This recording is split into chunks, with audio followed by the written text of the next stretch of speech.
Information treasury के मुआज़्ज़िज़ नाज़रीन कराम अस्सलामु अलैकुम। नाज़रीन, महकमा मौसमियात के मुताबिक रवां साल का दूसरा चांद गिरहन आज होगा, जो पाकिस्तान के अलावा दुनिया के मुख्तलिफ हिस्सों में देखा जा सकेगा। नाज़रीन, वीडियो में आगे बढ़ने से पहले वीडियो को लाइक कर दें, चैनल को सब्सक्राइब कर दें और बेल आइकन को ज़रूर प्रेस करें। नाज़रीन, चांद गिरहन और उससे जुड़े कई दिलचस्प तस्वुराती बातें हमारे माशरे में सुनने को मिलती हैं। क्या आप भी इन पर यकीन करते हैं? चांद गिरहन से मुतल्लिक चंद तस्वुराती ख्याल। चांद गिरहन से मुतल्लिक पाकिस्तान में सबसे मशहूर तस्वुराती बातों में से एक ये है कि गिरहन को देखने से आपकी बिनाई को नुकसान पहुंच सकता है।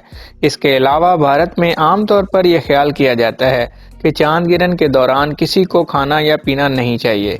ज़्यादातर लोगों का ख्याल है कि चांद गिरहन के दौरान खाना खराब हो जाता है और बदहज़मी का सबब बन सकता है। भारत में बहुत से लोग अपने खाने को तुलसी के पत्तों से ढांपते हैं ताकि उसे खराब होने से बचाया जा सके।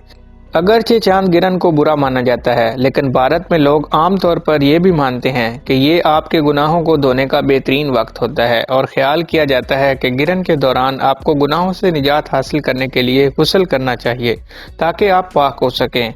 इसके अलावा भारत समेत पाकिस्तान में भी बहुत से इलाकों में हामला ख़वातीन को आमतौर पर चांद गिरहन के दौरान घर के अंदर रहने का मशवरा दिया जाता है, क्योंकि गिरहन पैदा होने वाले बच्चे के लिए बुरा साबित हो सकता है। बहुत से लोगों का ये भी मानना है कि गिरहन के दौरान हामला ख़वातीन को चाकू और तेज़धार चीज़ें पकड़नी नहीं चाहिए, क्योंकि इन चीज़ों का बच्चे पर पैदाइशी निशान पड़ सकता है।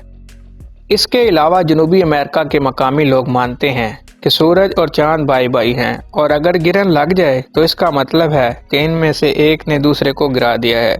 तिब्बत में लोग समझते हैं कि चांद गिरहन के दौरान अच्छे और बुरे अमाल कई गुना बढ़ जाते हैं। वाज़ेह है कि इन तमाम दिलचस्प बातों का साइंसी या तिबी एतबार से सच होने के कोई शवाहिद नहीं है। ये महज तस्वुराती बातें हैं। ख्याल है कि चांद गिरहन उस वक्त देखने को मिलता है जब ज़मीन अपने मदार में चक्कर काटते हुए सूरज और चांद के दौरान आ जाती है और सूरज की रोशनी चांद तक नहीं पहुंच पाती। इस दौरान चांद स्याह होना शुरू हो जाता है। इसे गिरहन लगना कहते हैं। नाज़रीन, आज की वीडियो में सिर्फ इतना ही। मज़ीद वीडियोस देखने के लिए हमारे चैनल को सब्सक्राइब करें, वीडियो को लाइक करें और बेल आइकन को ज़रूर प्रेस